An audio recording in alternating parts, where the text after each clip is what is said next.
Kwa majina naitwa Kwagirwa Ruben Samtagwa, Mamba la Iguana ni Longishu, mbunge wa jimbo la Handeni mjini. Karibuni sana. Karibuni sana kwangu hapa nyumbani. Kila mwaka tumekuwa na utaratibu huu pindi cha mwezi wa Ramadhani.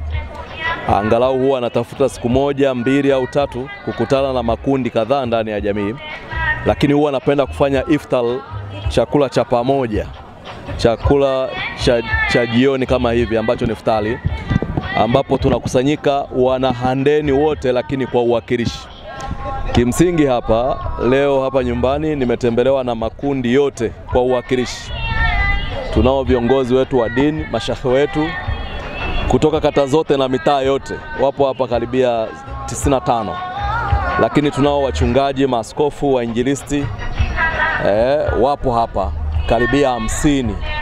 Kwa maana ya wote kabisa ndani ya jimbo letu la Handeni mjini kutoka kata zote 12 na makanisa yote. Kama ambavyo mashehe wamekuja na maimamu kutoka misikiti yote na madrasa zote zilizopo kwenye jimbo letu hili. Lakini hapa kama unavyoona wapo wananchi wa kawaida ambao wamewakilishwa na mabalozi.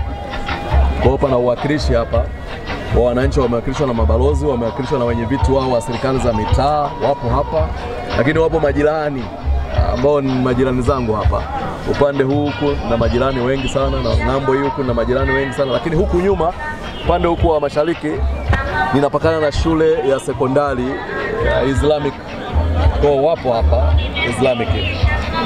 Lakini mimi ni mbunge ninayetokana na Chama cha Mapinduzi. Kwa wapo viongozi wangu wa chama hapa wa ngazi zote, ngazi za wilaya, za kata na za matawi kwa uwakilishi. Lakini nao viongozi wengine wa vyama vya siasa tofauti na Chama cha Mapinduzi, wapinzani wetu, watani wetu, wapo hapa. Kwa kimsingi hapa tumejaribu kukutana wana Handeni wote lakini kwa uwakilishi. Ipo kamati ya ulinzi na usalama hapa inayoongozwa na Mheshimiwa DC, wapo hapa. Lakini yupo mkurugenzi wetu wa halmashauri na timu yake, wapo hapa. Watendaji wote wa kata zetu zote 12 wapo hapa. Lakini mpo na nyie waandishi wa habari. Kwa hiyo tumejumuika kwa pamoja kwa kweli, na huu ni utamaduni wetu tunaofanya kila mwaka kwenye kipindi kama hichi.